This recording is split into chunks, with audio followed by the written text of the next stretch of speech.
Evening, everyone. Hello. So, yes, Donald Trump caused a little bit of a stink yesterday. For the tankies, Zelensky caused a little bit of a stink yesterday, but Donald Trump caused a stink. So what we're going to do is I've got loads of things I want to go over that I wasn't able to go in either of my videos today. And because I don't particularly need to go over in any particular order, and some of you have already touched on some of them in the chat, I'm just going to go down. This is very unusual for me for these live streams, but I'm going to go through the chat in the order and we're just going to pick them out. So at the start there, Master Assassin saying, in regards to the last remarks in your lunchtime video today, think that Starmer and the King should just troll Trump for a state visit, plaster everything with Ukraine colours. Well, no, I don't think they should. But at the same time, there is something happening tomorrow. Zelensky is meeting the King tomorrow. I mean, this also touches on something Matthew said there. Starmer's response to the Trump-Zelensky meeting is much weaker than other EU leaders who have personally supported Zelensky and condemned Trump. I'm actually going to say here, sorry, Keir Starmer's response was the strongest of every single EU leader. Let me tell you why. So, those of us who were watching this unfold as it happened yesterday, so Zelensky left the White House. Before the press conference, he was there in that ridiculous thing in the White House with Vance and Trump ganging up on him. And he basically said, you know what, that's it. You're not serious. And he went. At that time, various, particularly European leaders, but leaders from all around the world, really, or the Western world at any rate, were tweeting their support for Zelensky, right? And there was some gobshites going, oh, what about Starmer? Why is Starmer doing it? You know what Starmer was doing at that time? He was on the phone to first Zelensky and then Trump trying to get that meeting back on. Because the collapse of that meeting is incredibly... It's good news for Putin, put it that way. That's how bad news that was. Because it's good news for Putin.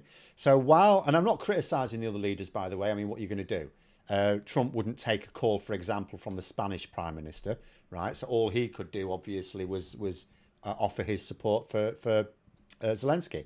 But Starmer was on the phone to both of them trying to get that meeting ahead. And so he'd already organised the summit for tomorrow. He has Zelensky round for Downing Street today to show his support. He's there on the cameras showing his full support for Zelensky. The summit's on tomorrow, but Zelensky is also going to be meeting the King as well. You cannot get... I don't know how you think you can get a stronger response than that, in all honesty. Now, what else have we got? Because we've got loads of things here. Let's rattle them off.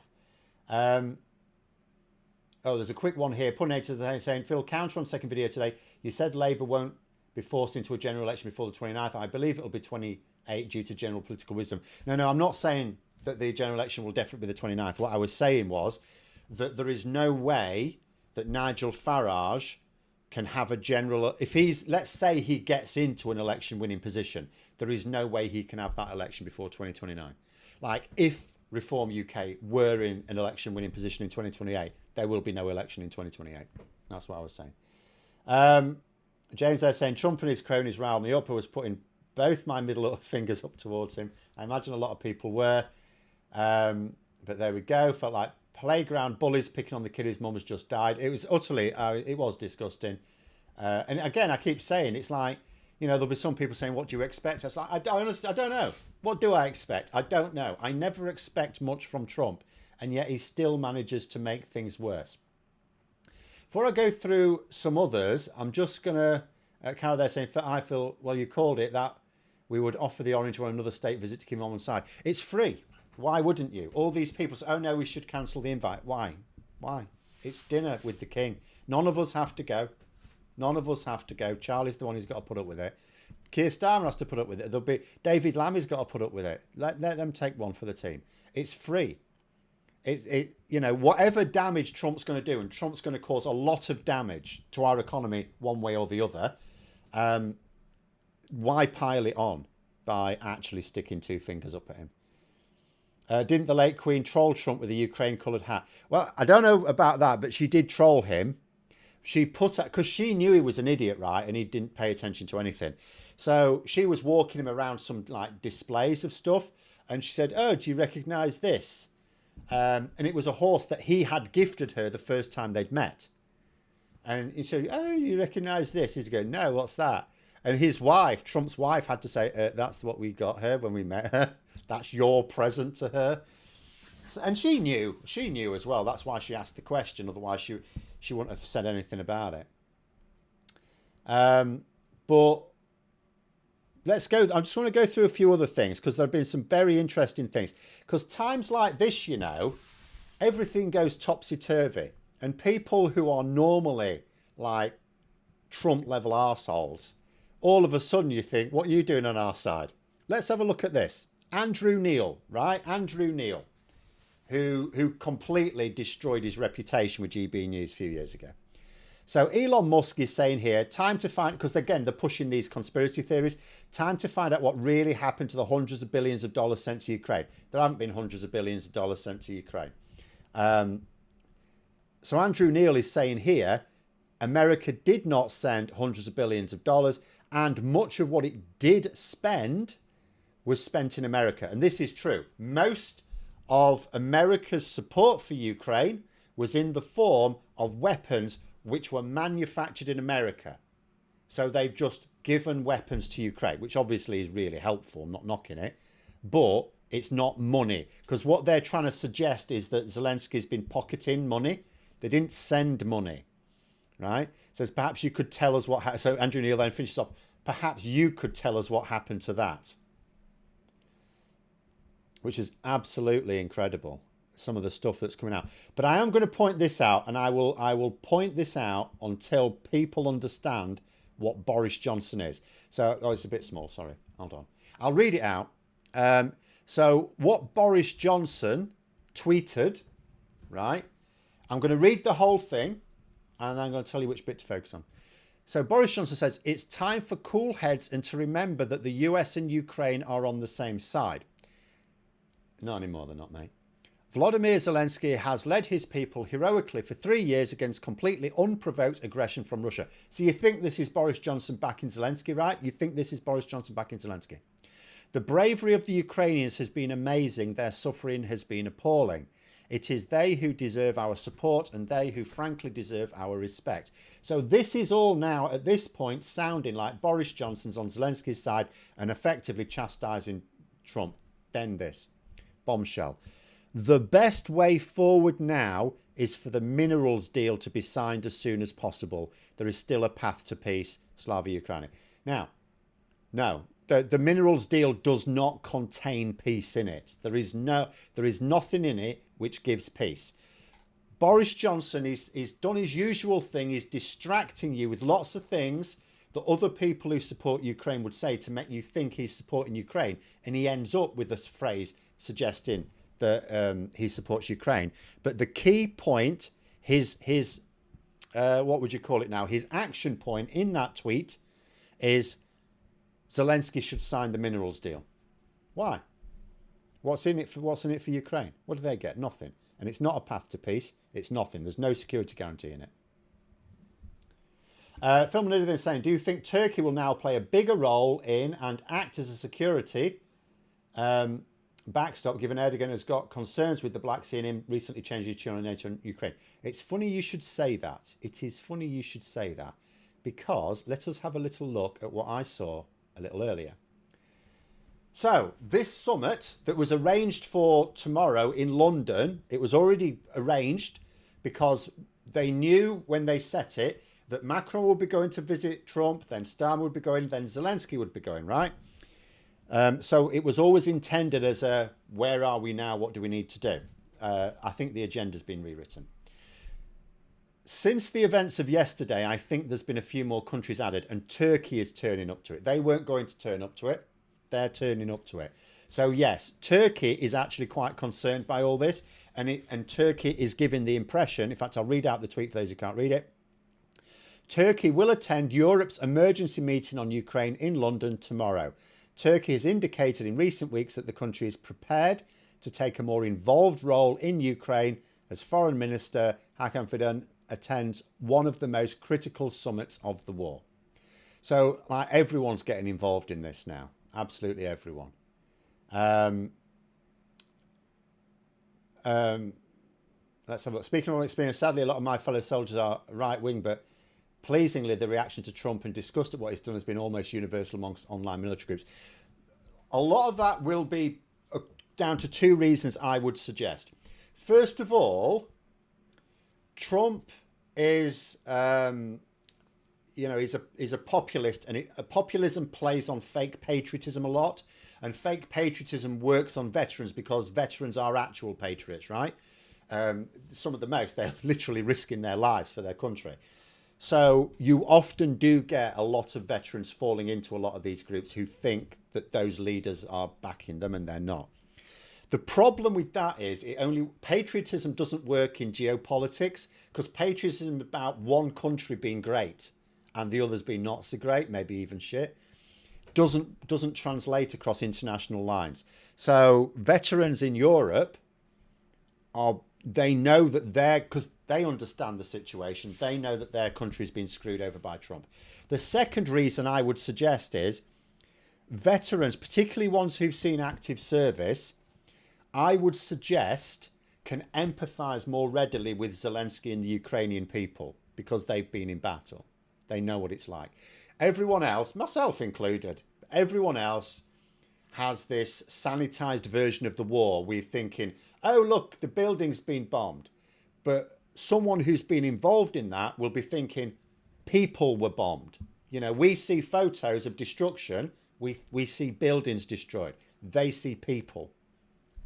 So, yeah, some American veterans, because they're into the old MAGA patriotism, may still support Trump. Although I have seen American veterans who've really been disgusted. I saw one American veteran do a video on TikTok, although I saw it on Twitter, of course. He was in tears. He was in tears while he was calling Trump out. But there we go. Prenator then saying it's changed from where are we now and what do we do into shit's hit the fan who's got a mop. I mean, I wish I could see some sign that some major leader in Europe was actually going to do something. So even if it's, someone needs to step up and lead. And I've not seen any sign. It's still all about how do we get America back to the table. All of it. Even tomorrow's summit, I get the impression, is how can we get America back to the table? America's gone. It's gone. Trump made it that... So in my video earlier today, I explained what I thought that thing yesterday was, what the motivation for it was. There are other possibilities. I'm not saying I'm definitely right. And I said in the video, it's what I think is the most likely. There are other possible reasons. There's lots of reasons why Trump and Vance may have wanted to deliberately create a row with Zelensky yesterday. But one thing I am 100% certain of, they deliberately wanted to create a row with Zelensky. There was footage of Trump as he waited for Zelensky's car was just arriving, right? Zelensky's car was arriving. So he hadn't even met him. And he insulted Zelensky with cameras rolling before Zelensky even got out of the bloody car. He was winding himself up to start a fight. In the end, it ended up being Vance that was the one who kicked it all off in the end, because reportedly, and again, we don't know for certain, but apparently Mike Graham, who was, by the way, he's sort of been a supporter of Ukraine, but he was a bit disgusting backing Trump over the events yesterday. But apparently but that's probably just him having to play MAGA. Apparently he had tried to warn Zelensky not to take the bait. So he suspected that Trump was going to try and start something. So that's what I'm absolutely convinced of. It was a deliberate ambush, whatever the reason. I mean, I said what my reason is early in the video, but it was for whatever the reason actually is. It's deliberate. Trump, it wasn't a misunderstanding. It wasn't Trump thinking Zelensky's been unreasonable. It wasn't any of that. Trump doesn't. There is nothing to get from Trump. I don't think there is anything to get from Trump. And I think the sooner Europe realises that it now has to do things on its own, the better. I just think we're wasting time. Now, there was a little question asked a bit earlier, which I might as well put up before I forget. So someone asked, so in terms of what Trump can do, first of all, I mean, he can stop supplying weapons to Ukraine. That's probably nailed on for happening now anyway. He's going to stop supplying weapons. He's already not really supplying many troops, but I mean, it would be silly to we sort of, you know, officially there's no NATO troops involved directly in the war, but it would be ridiculous to suppose that special forces from the United Kingdom and the United States and maybe France were not active in some way gathering intelligence, right? So it's quite likely America was gathering intelligence, identifying targets and stuff like that. He'll pull those out, so that'll be lost. He might reinstate or remove the sanctions with Russia, because that's what he wants. That's why, I mean, I don't know, this is speculation, but you do hear a lot of reports that Trump personally has money tied up in Russia. So he is motivated. This is a bit like Bush, but in the opposite way. So George Bush Jr., he wanted to bring the situation with Saddam Hussein to a head because of sanctions. You know, those Iraqi oil sanctions hurt his family. So, but in his case, he obviously didn't feel he could just remove the sanctions. So instead, he went to war with Iraq, right? Trump's doing the other way around. He wants the sanctions lifted on Russia. So instead of beating Russia and then being able to do it, he's just going to remove those sanctions, right? So someone did ask, how much of an impact will that have? Now, what I've got for you in a moment. So I looked up really quickly. So I'm afraid it's like the Google AI thing. But I looked up really quickly. What were the Russian exports to America and the Russian exports to the EU in 2019. The reason I picked 2019, there's no point doing it now because sanctions are in place.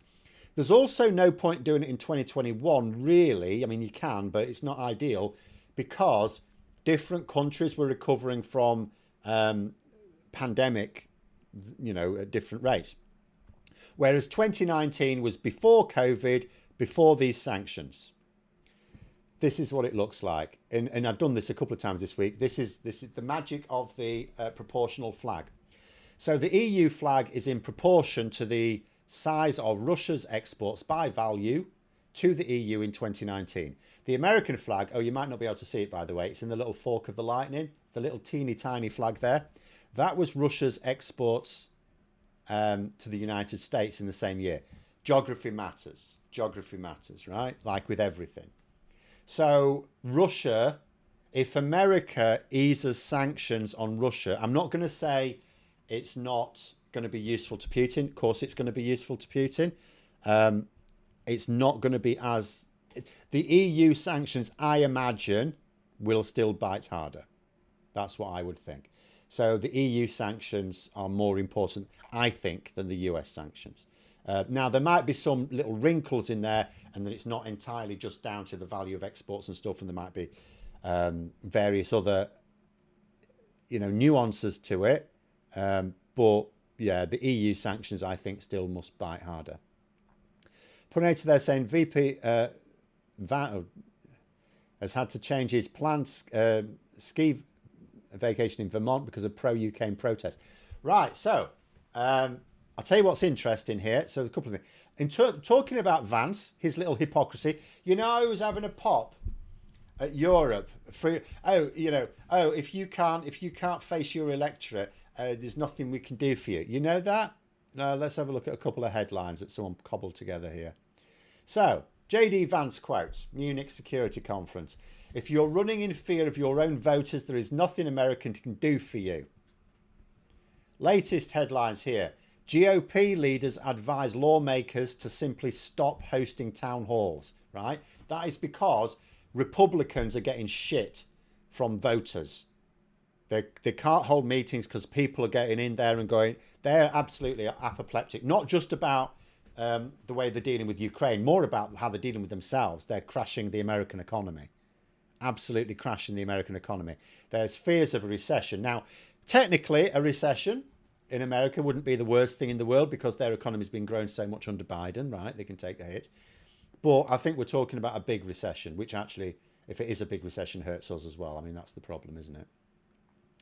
But yeah, so absolute hypocrisy from these people. JD Vance going on about freedom of speech. Trump bans journalists from being anywhere near him unless they're just going to ape what he wants them to say. And he also bans government agencies from having subscriptions to 6 of the most well-respected media, including one Murdoch one, well-respected media outlets in the country, just because he doesn't think they're towing his line. Freedom of speech, my ass. Then they also say, oh, why are you afraid of your voters? Why are you afraid of your voters? Says the person who goes around surrounded by bulletproof glass. But there's a reason for that. But here they're saying, don't hold public meetings. Do not have meetings with the public. I mean, that's running away from the public. It's absolutely mental. You know, what's going on in America is insane. I can't even imagine where we're going to be there. Can't see any flags.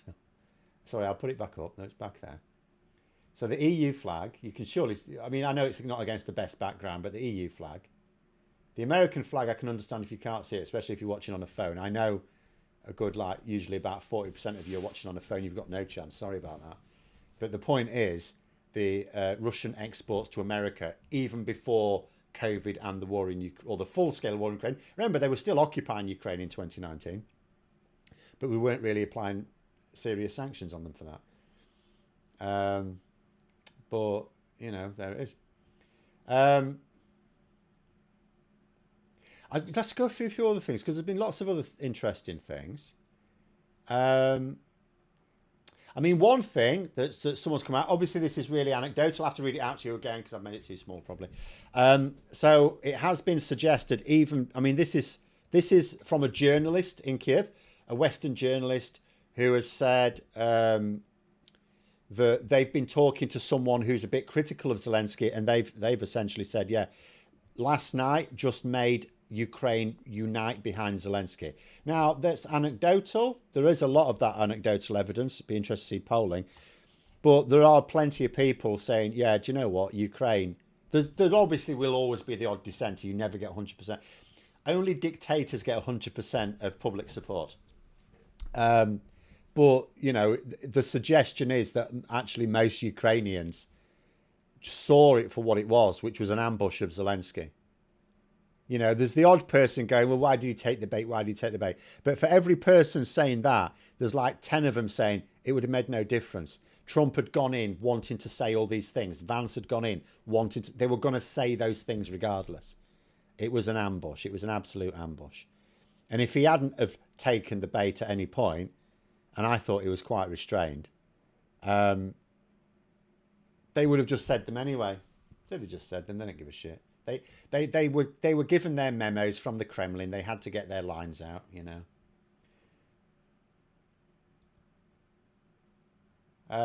Advice from kind of what matters about recession politically is whether you can deflect the blame on something or someone beyond your control, like a Trump global trade war.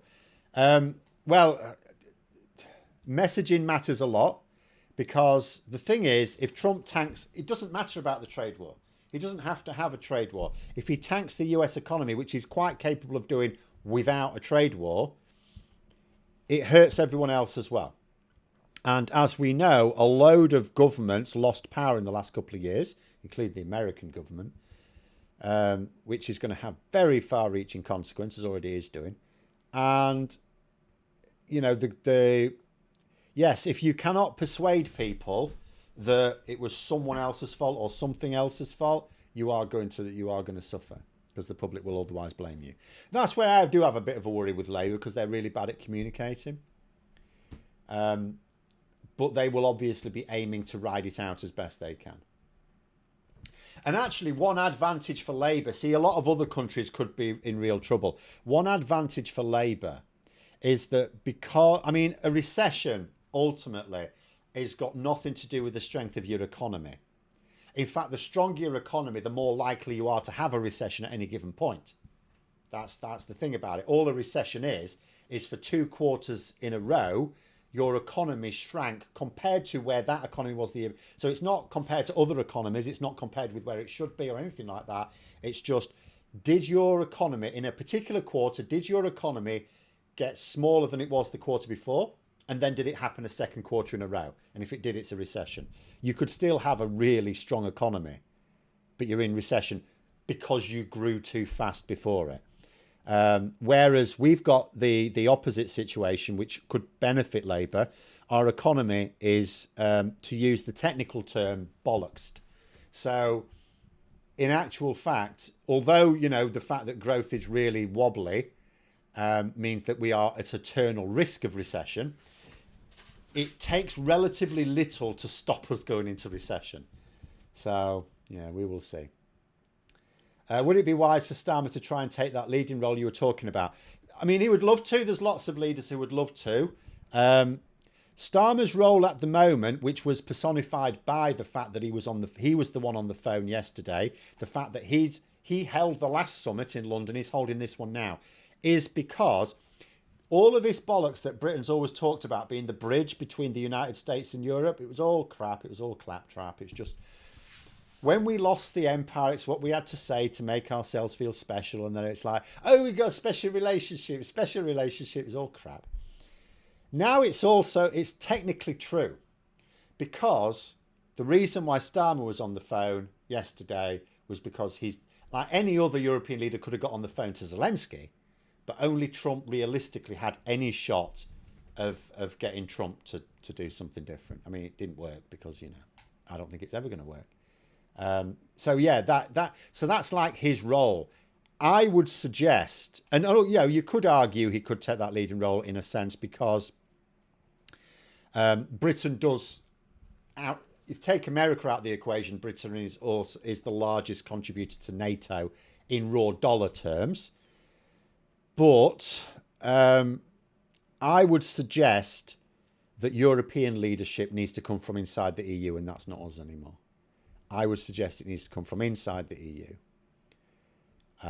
Because we still have, although this is going to push us close together, this is ironically going to break down some Brexit barriers, and needs to, they're still sort of there. So yeah, I think it needs to be someone else. But anyway, how far does the Trump administration have to go before US intelligence services have to consider removing Trump through redacted means? They won't, will they? They won't. It's not up to them to make a political call. He's controlling them now. In fact, do you know, it's absolutely the things you're coming out with today. I've already got things. Here is the head of those security services and what they had to say about it. Oh, you can't read that either. Sorry. Hold on. Let me get it up myself. Tulsi Gabbard, obviously appointed by Trump, head of the security services. Thank you, Donald Trump, for your unwavering leadership in standing up for the interests of the American people and peace. What you said is absolutely true. Zelensky has been trying to drag the United States into a nuclear war with Russia / World War III for years now, and no one has called him on it. Thank you, Vice President Vance, for speaking out so forcefully and clearly about the necessity of diplomacy. Oh yeah, that was diplomacy yesterday, by the way. That's diplomacy. So yeah, I mean, that's the leader of the security services. No, don't look to America to do anything to Trump internally. They won't. The ancillary services won't do anything. The Republicans in Congress are your best hope. They've gone native. Even the ones who know this is all wrong are still kissing Trump's ass. Do you think we now need to distance ourselves from Trump? It's like, we can't. We can't. We do need to, but we can't do it quickly. You know, it's like, we can't. Like, even Zelensky, it's not anyone else saying this. This is Zelensky saying he's knackered without America. He needs America. You know, there's lots of people, you know, you read on the Blue Sky or Twitter echo chambers talking as if we could do something like that to just change the dynamic and cut America out of the picture. Zelensky's realistic. He knows that's not happening. He says, no, this is impossible. If he cannot get Trump on side, and I don't know what it means, but he doesn't see any credible security without America. Europe, I mean, it's Europe's fault. We should have done this a long time ago. A long time ago. we keep going back over the fact that Ukraine had a huge arsenal of nuclear weapons after the fall of the Soviet Union. And that is because, so this May, Russia's going to hold its Victory Day parade again. It's going to talk about all the brave Russian soldiers who fought in World War II. And a lot of them did, of course. But most of them were Ukrainian, because it wasn't Russian soldiers, it was Soviet soldiers. And Ukraine was basically the Soviet army. So, that's how they were able to hold up the Russians so much, because they were the ones who actually knew how to fight. Unlike the conscripts that Putin threw at them, armed with mobile phones and knackered tanks. So, they had this huge haul of nuclear weapons. They were persuaded to give them up.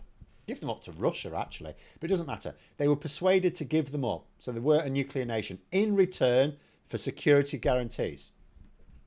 Then Russia invades in 2014. Where was the security guarantee? And that was easy to kick them out. It was easy to kick them out at that point. It was like a busload of scouts. Literally, that's all it was, a false flag operation, just to test the waters. We should have gone in and kicked them out. But there was no security guarantee. Didn't do anything. And that was before Trump. That was Obama in the White House. But it was Europe as well. Europe should have kicked him. Anyone could have kicked him out. I could have bloody kicked him out. I might have needed a little bit of help. So Europe should have recognised over a decade ago that America wasn't interested in European security. I mean, that's been evident for multiple presidents. And it's we can blame Trump all day long, but Europe itself has been guilty of dereliction of duty here. We should not be reliant on America for military support at all. We did it because it was economically. I mean, to have done without America, every country in Europe would probably need to add 1 or 2% of its GDP to the defence budget. Well, it's expensive. We'd rather have some new rail lines. I mean, in this country, we pissed it away, right? We might as well have bloody spent it on defence.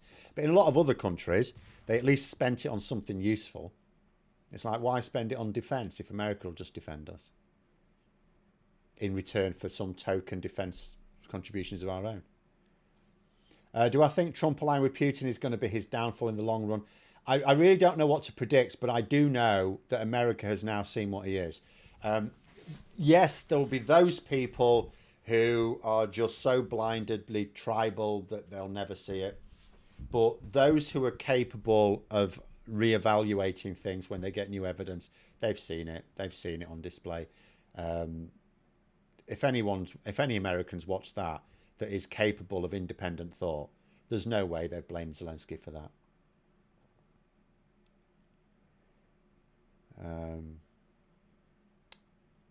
But anyway, so in 2014, we were all a little too occupied with ISIS, Syria, etc., not to mention UK austerity and growing anti-EU sentiment. That's in the UK. What about America? What's their excuse? It was a tiny little incursion. Well, it wasn't excursion, but incursion in from our point of view. It was tiny. Could have kicked. It was just him testing the waters. It wasn't a full-throated invasion. Just tested the waters. Oh, no one did anything. Oh, we'll throw a few more in, threw more in. Before you knew it, Crimea had been taken, Donbass. And it's like, and then we still did nothing. We still did nothing. Could the US public put so much resistance to Republicans that the party forces Trump to change his tune? Again, it comes down to this. Who are they most afraid of, the voters or Trump? At the moment, it's Trump. It's quite clear that Republicans are more afraid of Trump than they are the public. And hence they've been told just to avoid the public as well. They can avoid the public. They can't avoid Trump. And again, they only fear the voters when it comes to election time if they think there's going to be a real election. What if they think that Trump is going to basically fix it, or their local state legislature without federal oversight is going to fix it, so that there aren't credible elections? There'll be like no ballot boxes in the Democrat voting areas or something.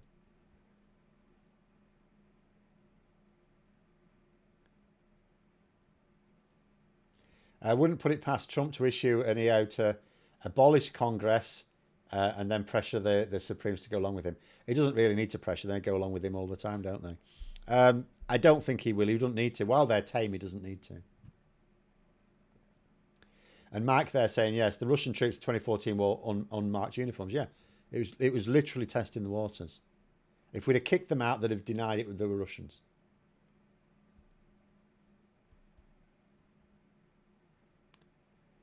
If it goes south for Trump, he'll fire Vance. Don't think he can. Vance was elected just like he was. That's how it works, isn't it? They're on the same ticket. They're both elected.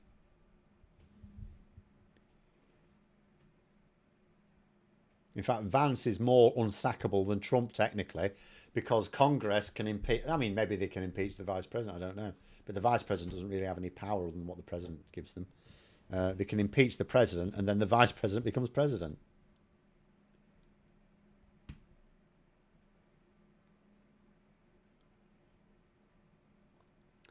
Do you remember that we demilitarised after World War One? UK population was very anti-involvement in Europe until it was too late.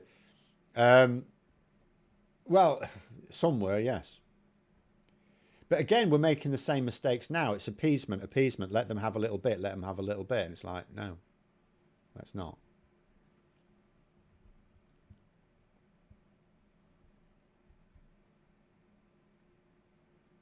Donkey there saying, I start with, if no one mentions the real deal of the 2% of GDP in actual money spent of our taxes, in American, we do like representation for the taxation. And if it seems like 2% representation is fine, when it's like 10% representation appropriate and fair, then it's not cricket. I'm not quite sure what you mean there, but if the 2% you will be referring to the NATO contribution, which not all countries pay. Well, I mean, I've said this before. The one reasonable point Trump does make is that too many countries in Europe are not paying their share. That is undeniably the case. And I have been particularly angry with countries in Europe who also should have seen that America was going to start pulling out of NATO anyway. I saw someone. In fact, let me just put something else. Oh, I haven't got it up, but have I? No, I'll have to read it out to you. So this is a bit of interesting news. So a Norwegian company that refuels military ships, basically, so naval ships. So this is what they have tweeted out. We have today been witness to the biggest shit show ever presented live on TV by the current American president and his vice president. Huge credit to the president of Ukraine restraining himself and for keeping calm, even though USA put on a backstabbing TV show. It made us sick, short and sweet. As a result, we have decided to immediately stop as fuel provided to American forces in Norway and their ships calling Norwegian ports. No fuel to Americans. We encourage all Norwegians and Europeans to follow our example. Now, I'm not sure that they will, by the way, but it does. There's a suggestion. This is all very off the record because I've not seen it from an official source. But there is a suggestion it's already had an impact and a US ship had to turn around because it couldn't get fuel. And then someone below it said, oh, careful what you're doing here because that could get America to pull out of NATO. And my attitude to that is they already have. So Donkey's there saying, but the narrative is there is the pay their fair share. Yeah, that's absolutely fine. That is 100% fine. But here's the thing. That's got nothing to do with Ukraine. Ukraine aren't in NATO. Ukraine are spending about 40% of their GDP on defence. If Ukraine were in NATO, because if you look at the countries in NATO that spend the most percentage-wise, it's the ones around Russia because they're in the firing line. So if Ukraine was in NATO, it would be paying more than its fair share because the country that pays the highest proportion into NATO is Poland. You know, then there are countries like Estonia, for example, and Finland now. So, you know, you've got the countries that are most in the firing line are the ones who do spend it. The lazy bastards are the ones further back who think they're protected. So, you know, if the beef is that some countries in NATO are not paying their fair share, this is this is not the way to deal with it, because Ukraine are not in NATO. They are paying a huge amount of their GDP into defence. And if they were invited into NATO and we kicked the shit out of the Russians, pushed them out, then they would, even when they settled down to a peacetime economy, they would still be spending a lot on defence, because all countries around Russia do. Because all countries knows what Russia's like.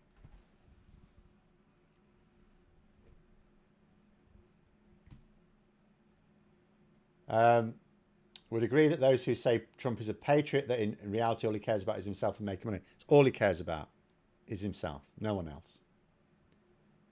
He's never shown the slightest bit of interest in anyone else.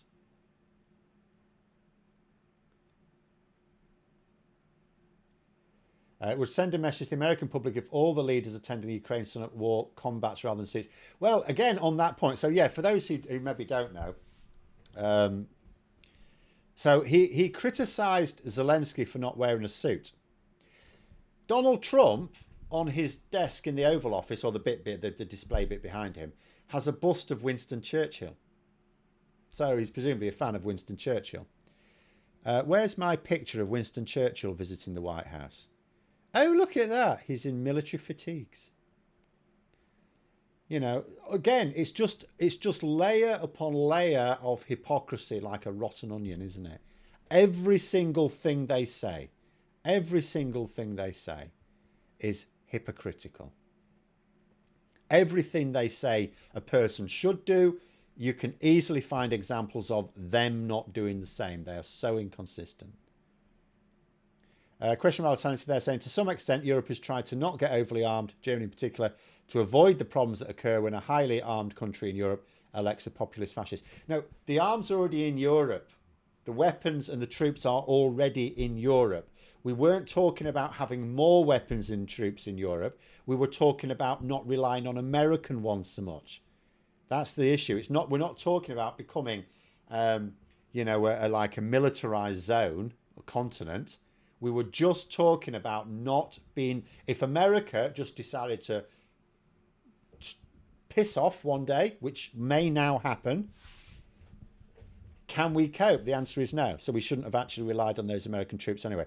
Americans, I could sort of understand it during the Cold War. America wanted to do that. They were motivated to do that. All made sense, right? But since the Cold War, obviously you don't maintain Cold War level of troops. There was no need for that. But since in the last 10 years, we should have realised that those American troops could easily be pulled out. It's been obvious for some time.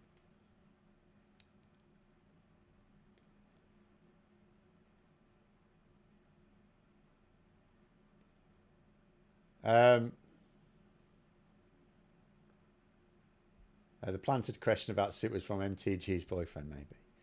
But it really makes no difference. I mean, it was absolute mess. Where else have we got? Have we got anything else in here? I'll be quite curious about the next poll of this, by the way. This is for Britain, by the way, not America. But favourability polls for Donald Trump and Elon Musk. This was from January. So I'd be interested in the up-to-date. I mean, they're not going to do one every month, but if they did, it'd be quite interesting. So there was already a very high degree of unfavourability in Britain for both Trump and Musk. Again, highlighting the fact that Farage is playing with fire in supporting both of them. Their unfavourability, I mean, imagine what it's going to be like come the summer. And imagine what it's going to be like in their own country. I think question Alexander was thinking, what happens if the AfD or worse get into power in Germany? Well, look at Orban, for example, is president of a tiny country. Yeah, well, I mean, at the moment, there's Hungary. Then there's also Slovakia. Slovakia's decided to get in on it as well, haven't they? Someone has suggested if they want to be Russian vassal states, can they piss off out the EU then, please? And at this point, I would, it's like one of these things. The EU was set up on the basis that you can never have too many members. The more members you have, the more purchasing power you have, the stronger the single market is. The stronger the single market is, the more political power you have on the world stage. So it all makes sense. But do you know what? Hungary especially is too much of a drawback. And I know you could say But Hungary is actually still democratic, and they can get rid of Orban, and but are they don't look like they want to. And if they do, replace him with someone else that's the same.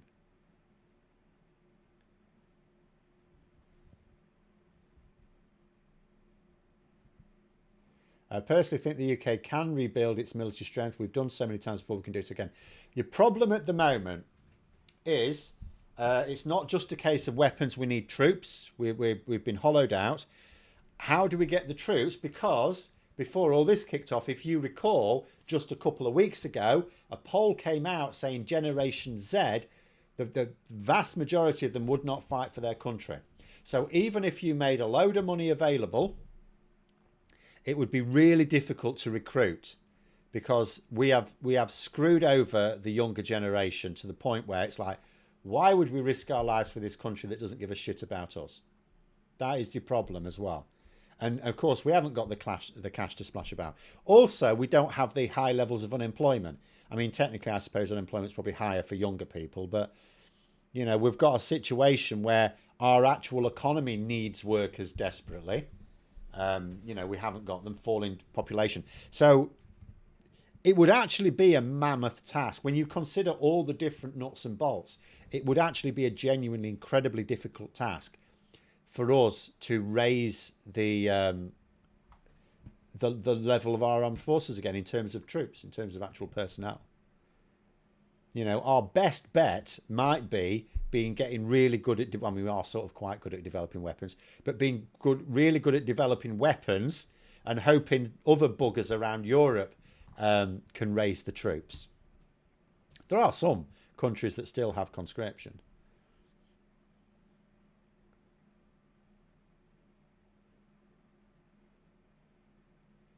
Some good comments under various UK Defence Journal articles on manpower and training.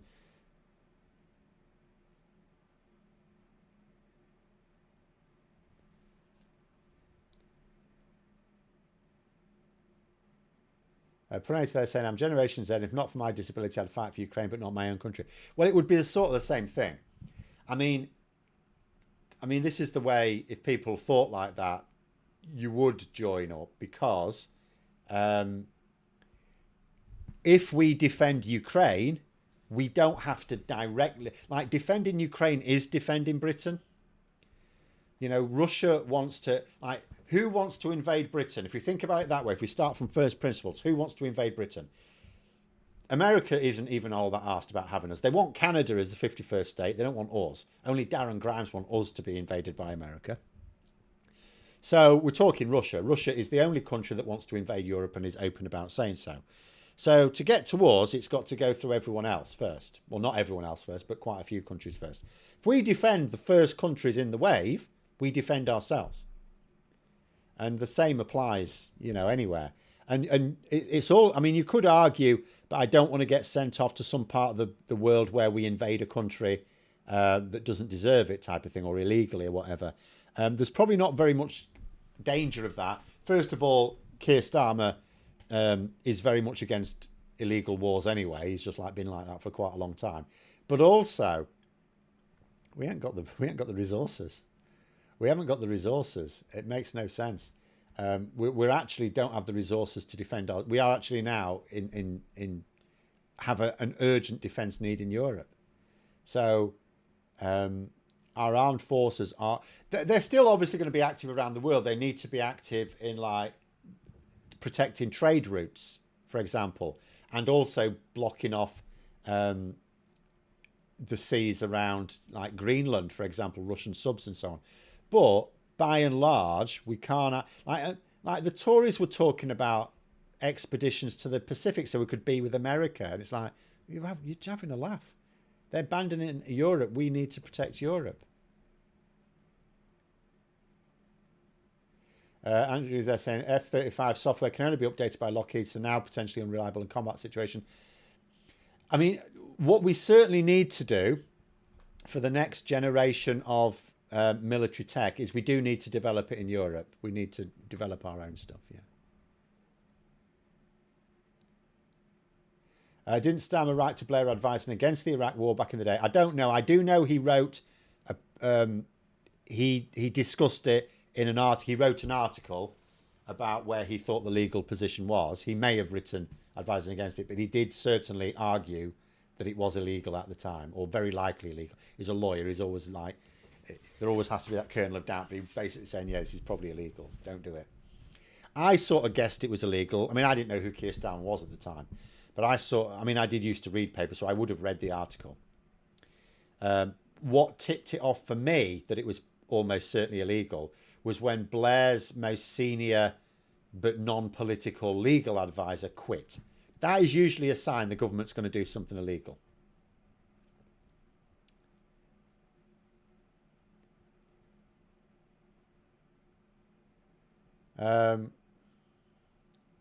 Russian borders have no limits, very famous phrase. They're completely open about the fact they want to expand. They can't expand Russia east because China would have something to say about that. They want to expand it west.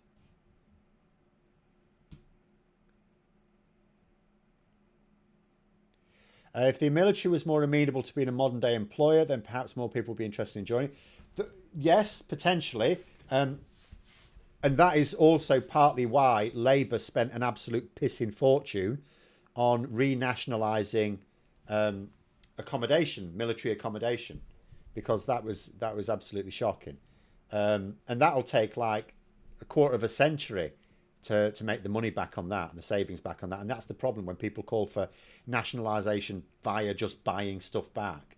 It's like it takes you 2 generations, maybe more, before it can pay for itself, by which time you've lost the election long before then. But it's, yeah, but the other thing I would say is how many people really know what the armed forces are like as an employer, unless, of course, they know people who serve. I wouldn't have thought that many people did, if I'm honest. I wouldn't have thought that many people did. So I think, you know, when you've got Generation Z saying it's not really a career for them, I think it's down to 2 things. First of all, if you treat your young generation like shit, why would you persuade them to then sacrifice their lives? And second, it's not like the days where it was like you need work and that's work, where you have a roof over your head and all the rest of it. Someone might occasionally try to blow it up, but you know, it's there most of the time. We've got a situation where we can't fill jobs up. There's some parts of the country where there's unemployment for the young, and maybe some of those will sign up. But nationally speaking, we do not have high unemployment. We've got too many jobs. We can't got enough people to fill them. And although some jobs in the armed forces can pay very well, my niece is in the Navy, getting paid. She's in her early 20s on 50 grand a year. But most people, they're not on very good salaries. It's not brilliant. I mean, I know you get things paid for. It's not too bad, but it's not amazing either.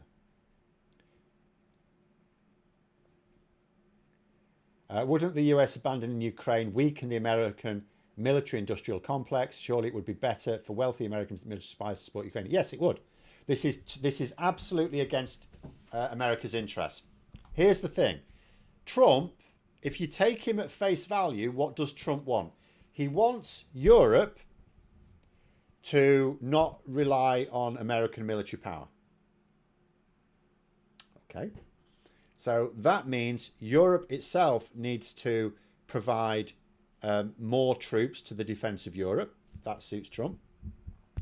They're also going to have to develop their own weapons systems. That doesn't suit Trump because he wants them to buy American ones, but they're not going to.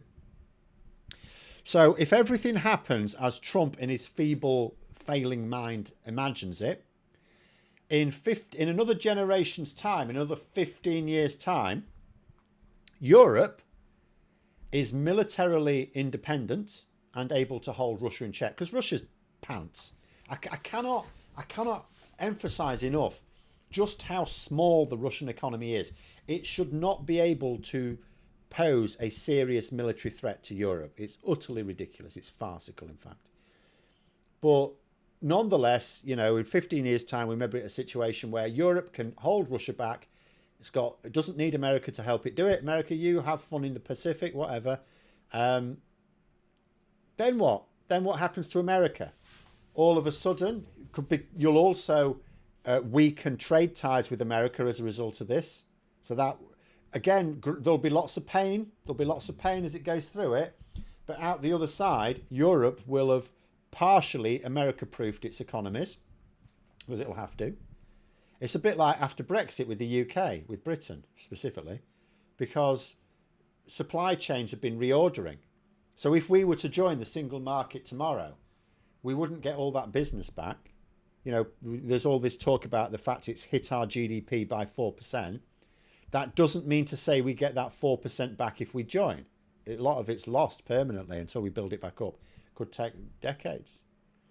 Because people have stopped getting supplies from Britain. They got them from like France or Belgium or something. And the same will happen with America.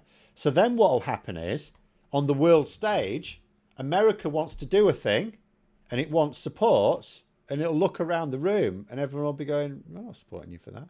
Why would we do that? The reason why we support America, sometimes we agree with America, but there are times when America does a thing and we just sort of like don't really agree, but we don't really oppose it because it's not worth hitting our economy or having America not defend us, and then you're out the next election and Europe's on fire. But Trump's doing that anyway. Trump's hitting our economy and setting the continent on fire without us even like contradicting him on geopolitical issues, other than obviously Ukraine, the thing where he's actually starting the fire. So no, like, this weakens America. Who's going to listen to America if it turns Europe off it? If Europe has to see America as not a friend or an ally, who listens to America? The global South doesn't like America. The East doesn't like America. Who's left? Australia? Great. Even they're not happy, by the way, about what Trump's doing right now. Although I could imagine if the nutters get back in, they'd be best pals with him. But that's who they'll have, America and Australia. That'd be it. Like, how is America going to stay the largest economy on earth if it's weakening its... Because think about it this way as well. Europe is its biggest export market. So war in Europe hurts European economies, so we don't have as much stuff to spend on American goods. Like, what sort of business actively tries to make their own customers poorer?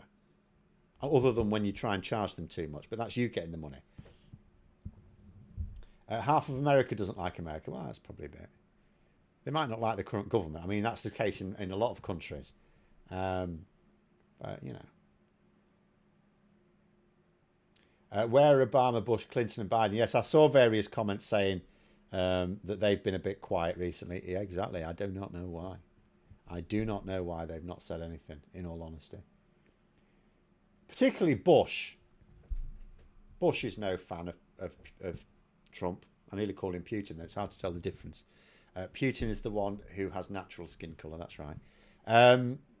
But Bush could actually be, I don't know how useful he would be, but he could at least be a powerful voice, because he's a Republican. The others are Democrats. It's just like, you could see it as just like, oh, it's just tribal politics. But if Bush had said that was disgusting behaviour, but he didn't, yeah, exactly. So where are they? Andrew, they're saying, so we have Typhoon production lines open for future Saudi orders, but not one for the RAF. Well, we didn't think we'd need it, I suppose. Jeffrey, they're saying, even Tony Abbott, former right-wing Aussie PM, had a go at Trump this week and before the great bullying. I hadn't seen that then. Oh, that's interesting. Could Trump stop the midterm elections? I don't think Trump can. I think the bigger question is, can Republicans fix them? And Trump just make sure that there'll be no federal or Supreme Court interference with them fixing it. That's for me. I don't know, in all honesty. But that would be my worry. Trump hasn't got the power to do anything with the midterms, has he? Let's be honest. But if individual Republican states do, And the only thing that normally keeps them sort of in check is the fact that the federal government or the Supreme Court might have an issue with it, and they're assured that those guard dogs have backed off, then, you know. So I don't know. I mean, unfortunately, we have to wait 2 years to find that out, don't we? Or not quite 2 years. And I don't even like to think what's going to happen in the next 2 weeks at this point. It's quite funny. I do another stream on Patreon because some people don't like doing the streams on YouTube, so I do a thing on Patreon on a Sunday. And on the last stream, I ended up, because we're ending here as well, I ended by, you know, because we were discussing again, like it's Trump. I remember the days when not all the headlines were in the news were pushed forward by fascists. We sometimes had news stories that weren't fascist in origin. Now it's just like fascist. Fascism, fascism, fascism. That's just the news now. And at the end of the stream last Sunday, I wished everyone a good week and then said, things will probably be worse next week. Yes, things are a lot worse now. Is Trump secure or could he be toppled? I think he's secure. But we'll have to see. Everyone has their limits, even the American people, even the Republican Party, I suspect. We will see how far he pushes them. But we'll have to... But yeah, I mean, someone's just mentioned there, he's taking control of the independent electoral watchdog. He will be taking control of all independent bodies. There won't be any in existence. That's the Tory playbook. It's what they do in this country. Only the Tories in this country didn't actually have the nerve to go as far as Trump did. They didn't have the nerve to do it. But there we go. Thanks very much for coming on, everyone. Have a great evening. And until next time, I'll see you later.